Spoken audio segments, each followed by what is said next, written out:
Good to go? Great. Well, good morning, Queensland. In our COVID update, I can advise that, it'd be good if I had my book the right way around, 4,114 new cases to report. 2,588 of those are rapid antigen test results. So thank you again to those Queenslanders who continue to register their positive results from their rapid antigen tests at home. We've done 5,771 tests in the last 24 hours, and our total number of children that have been reported as positive between the ages of 5 to 17 have been 1,360, which is a slight decline from yesterday, which is great news. Sadly, I can report 6 deaths today that have been reported in the last 24 hours. These individuals are between the ages of 60 and 80, and the Chief Health Officer will discuss those in more detail shortly. In relation to our hospitalisation, we have 384 in public hospital, 34 in ICU and 17 in private hospitals. A slight increase in the public hospitals, but as the Chief Health Officer has said every Monday, that we always see those numbers a little bit higher because of the discharge practices over the weekends.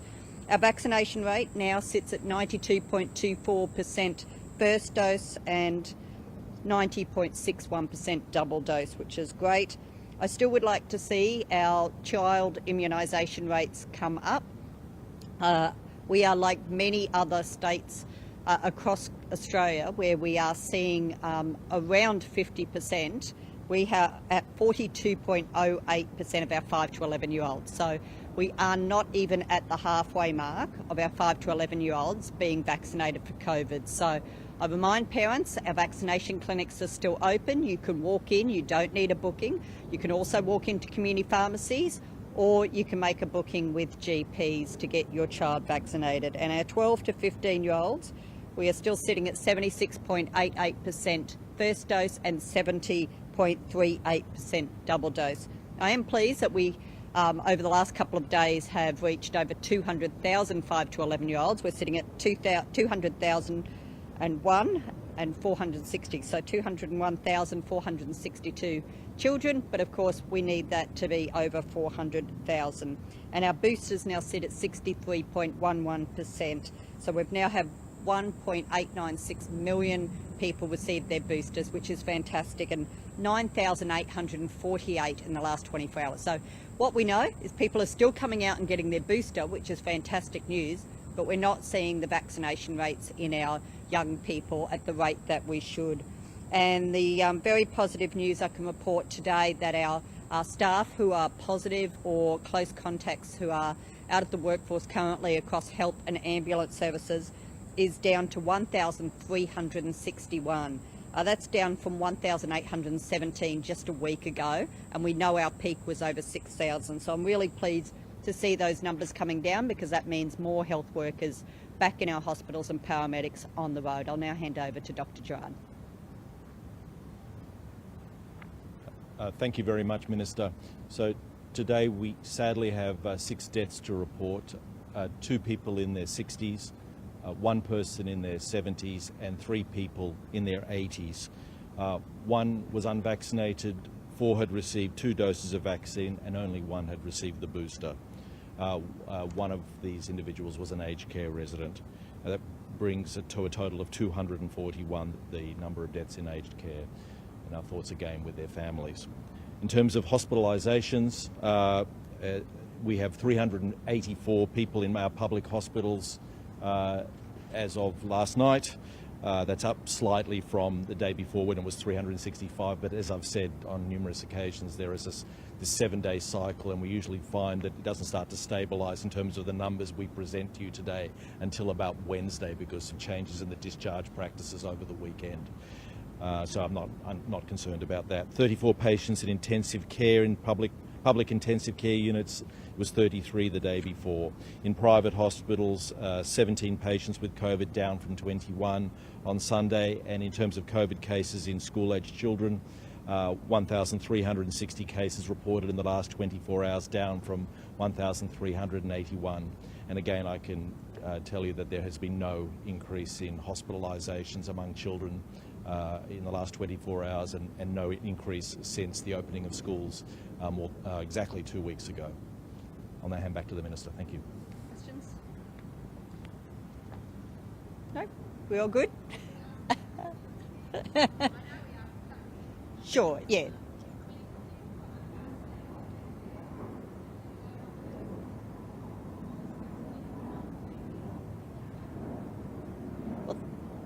Well, people shouldn't be making that assumption. We're having those discussions this week about just the restrictions that we do have in place.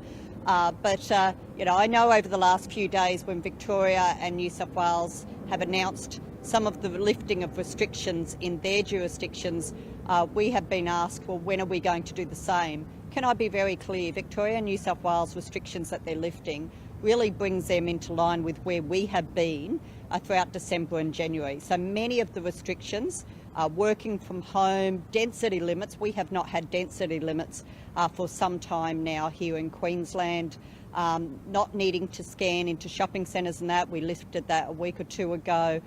Dancing and being able to go to nightclubs and singing, we've had those restrictions lifted for some time. So it really is about the southern states have brought themselves more in line with Queensland to this point.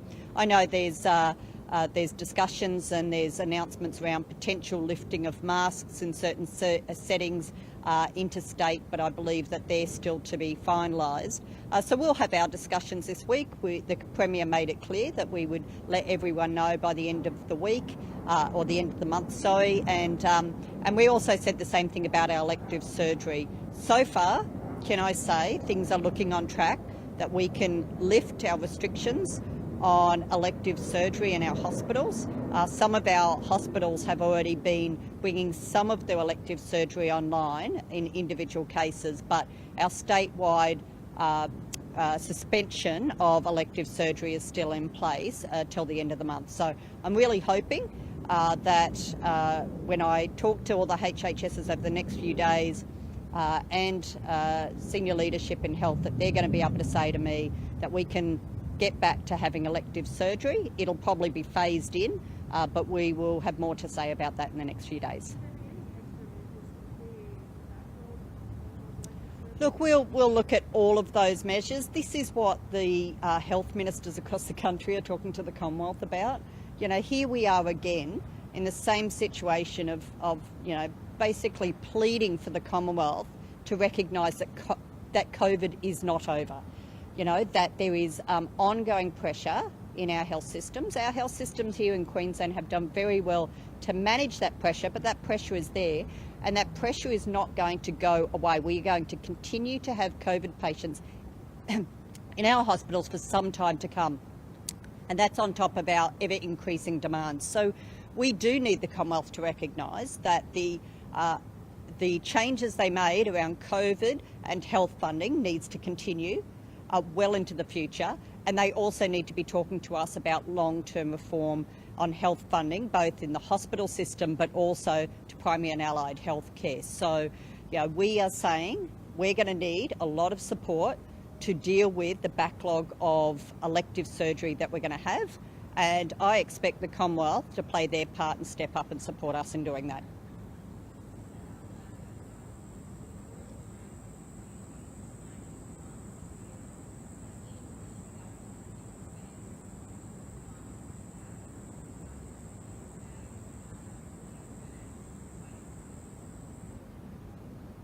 Well, that's just not accurate. Not accurate at all. We work with all of the health professionals, all of the stakeholders. We work with the Royal College, we work with the AMA, we work with the Pharmacy Guild, we work with all the peak bodies to make sure that we have the best and robust health system in this state. And I appreciate the support that those stakeholders have also had with us calling on the Commonwealth to inject more funding in a whole lot of areas, including mental health. So, it is not accurate to say that the election commitment we made to look at full scope with pharmacies has anything to do with donations. And the fact is that we can be very proud of our electoral system in this state, where everyone knows how much is being donated, who that donation is coming from, and who it's going to. And we have the best and the most strongest laws in the country. Considering that the same stakeholders can be giving donations of $14,000 plus to federal candidates or members or political parties, and no one would know about it. I'm pretty proud of the system we have here, where all donations of $1,000 or more are declared. Now, I also, and in real time, you're not waiting 6 or 12 months, you're seeing it in real time. I also have said previously, when it comes to the scope of the Pharmacy Guild, the scope has not been finalised, it has not been announced. The stakeholders are aware of it because they sit on a working committee with us, and we have shared the draft scope. But also, this is not new. This is being done already in the UK, in Canada and New Zealand, and we know that it can, if you get this right, help the community get better access to health care. And with such a decentralised state, I think that's a sensible thing to consider. Thanks, everyone. Thanks, Mikey.